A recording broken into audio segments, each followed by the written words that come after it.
Petrol diesel ದರ ಏರಿಕೆ ಆಯಿತು. ಇದೀಗ ರಾಜ್ಯ ಸಾರಿಗೆ ಬಸ್ಗಳಲ್ಲಿ ಪ್ರಯಾಣ ದರ ಕೂಡ ಏರಿಕೆ ಆಗಲಿದೆ. ಸರ್ಕಾರ ಈ ನಿಟ್ಟಿನಲ್ಲಿ ಕಾರ್ಯಪ್ರವೃತ್ತವಾಗಿದೆ. ರಾಜ್ಯದಲ್ಲಿ ಬಸ್ ಪ್ರಯಾಣ ದರ ಏರಿಕೆ ಅನಿವಾರ್ಯ ಎಂದು ಸಾರಿಗೆ ಸಚಿವ ರಾಮಲಿಂಗಾರೆಡ್ಡಿ ಹೇಳಿದ್ದಾರೆ. ಬಿಎಂಟಿಸಿ ಬಸ್ ದರಗಳನ್ನು 2014ರಲ್ಲಿ ಮತ್ತು ಕೆಎಸ್ಆರ್ಟಿಸಿ, ಕೆಕೆಆರ್ಟಿಸಿ ಮತ್ತು ಎನ್ಡಬ್ಲ್ಯೂಕೆಆರ್ಟಿಸಿಯ ದರಗಳನ್ನು 2020ರಲ್ಲಿ ಪರಿಷ್ಕರಿಸಲಾಯಿತು. ದರ ಪರಿಷ್ಕರಣೆ ನಂತರ ಡೀಸೆಲ್ ಮತ್ತು ಬಿಡಿ ಭಾಗಗಳ ಬೆಲೆಗಳು ಏರಿಕೆಯಾಗಿವೆ. ಜೊತೆಗೆ ಸಿಬ್ಬಂದಿ ವೇತನವೂ ಕೂಡ ಹೆಚ್ಚಿದೆ. ಈ ಎಲ್ಲಾ ಕಾರಣಗಳಿಂದಾಗಿ ಪ್ರಯಾಣ ದರ ಏರಿಕೆ ಅನಿವಾರ್ಯವಾಗಿದೆ ಅಂತ ಸಾರಿಗೆ ಸಚಿವರು ಹೇಳಿದ್ದಾರೆ. ಮಂಡಳಿಗಳು 25% 30% ದರ ಹೆಚ್ಚಳವನ್ನ ಬಯಸಬಹುದು. ನಾವು ಆ ಮಟ್ಟಿಗೆ ಪ್ರಯಾಣ ದರವನ್ನ ಹೆಚ್ಚಿಸೋದಿಲ್ಲ. ಪ್ರಸ್ತಾವನೆ ಕುರಿತು ಕೂಲಂಕುಷವಾಗಿ ಚರ್ಚೆ ನಡೆಸಿ ತೀರ್ಮಾನ ಕೈಗೊಳ್ಳುತ್ತೇವೆ ಎಂದು ರಾಮಲಿಂಗಾರೆಡ್ಡಿ ಹೇಳಿದ್ದಾರೆ.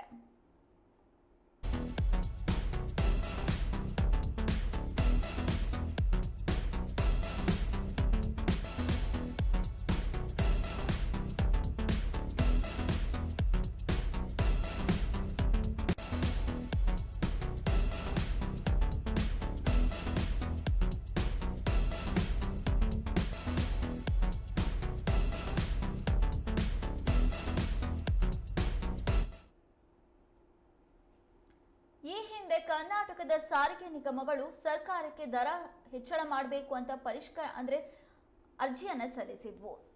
ಆದರೆ ಇದೀಗ ಈ ಕುರಿತು ಸಾರಿಗೆ ಸಚಿವ ರಾಮಲಿಂಗಾರೆಡ್ಡಿ ಅವರು ಪ್ರತಿಕ್ರಿಯೆಯನ್ನ ನೀಡಿದ್ದಾರೆ.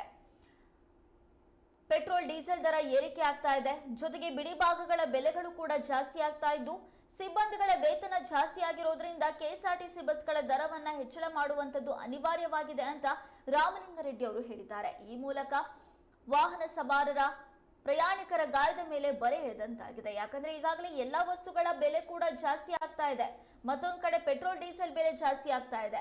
ಅದರ ಮಧ್ಯದಲ್ಲಿ ಬಸ್ನಲ್ಲಿ ಓಡಾಡೋಣ ಅಂದ್ರೆ ಕೆಎಸ್ಆರ್ಟಿಸಿ ಬಸ್ಗಳ ಬೆಲೆ ಕೂಡ ಜಾಸ್ತಿ ಆಗ್ತಾ ಇರೋದ್ರಿಂದ ಪ್ರಯಾಣಿಕರಿಗೆ ಇದು ತೊಂದರೆಯುಂಟು ಮಾಡ್ತಾ ಇದೆ. ಸರ್ಕಾರ ಈ ನಿಟ್ಟಿನಲ್ಲಿ ಕಾರ್ಯಪ್ರವೃತ್ತವಾಗಿದೆ. ರಾಜ್ಯದಲ್ಲಿ ಬಸ್ ಪ್ರಯಾಣ ದರವನ್ನ ಏರಿಕೆ ಮಾಡೋದು ಅನಿವಾರ್ಯ ಅಂತ ಸಾರಿಗೆ ಸಚಿವ ರಾಮಲಿಂಗಾರೆಡ್ಡಿ ಅವರು ಹೇಳಿದ್ದಾರೆ. ಬಿಎಂಟಿಸಿ ಬಸ್ ದರಗಳನ್ನು 2014ರಲ್ಲಿ ಪರಿಷ್ಕರಣೆ ಮಾಡಲಾಗಿತ್ತು. ಇನ್ನು ಕೆಎಸ್ಆರ್ಟಿಸಿ, ಕೆಕೆಆರ್ಟಿಸಿ, ಎನ್ಡಬ್ಲ್ಯೂಕೆಆರ್ಟಿಸಿಯ ದರಗಳನ್ನು 2020ರಲ್ಲಿ ಪರಿಷ್ಕರಣೆ ಮಾಡಲಾಯಿತು. ಇದಾದ ಬಳಿಕ ಸಾಕಷ್ಟು ಬಾರಿ ಪೆಟ್ರೋಲ್ ಡೀಸೆಲ್ ದರ ಏರಿಕೆಯಾಗಿದೆ, ಬಿಡಿ ಭಾಗಗಳ ಬೆಲೆ ಏರಿಕೆಯಾಗಿದೆ, ಸಿಬ್ಬಂದಿ ವೇತನ ಜಾಸ್ತಿಯಾಗಿದೆ.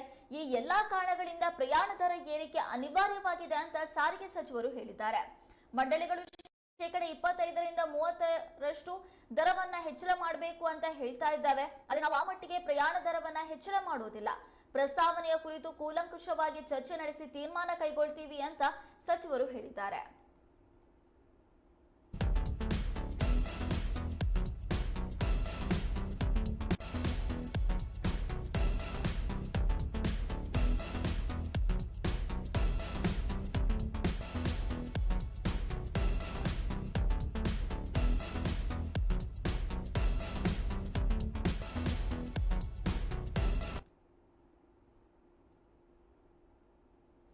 ಪೆಟ್ರೋಲ್ ಡೀಸೆಲ್ ಬೆಲೆ ಏರಿಕೆ ಅಶೋಕ್ ವೃತ್ತದಲ್ಲಿ ಬಿಜೆಪಿಯಿಂದ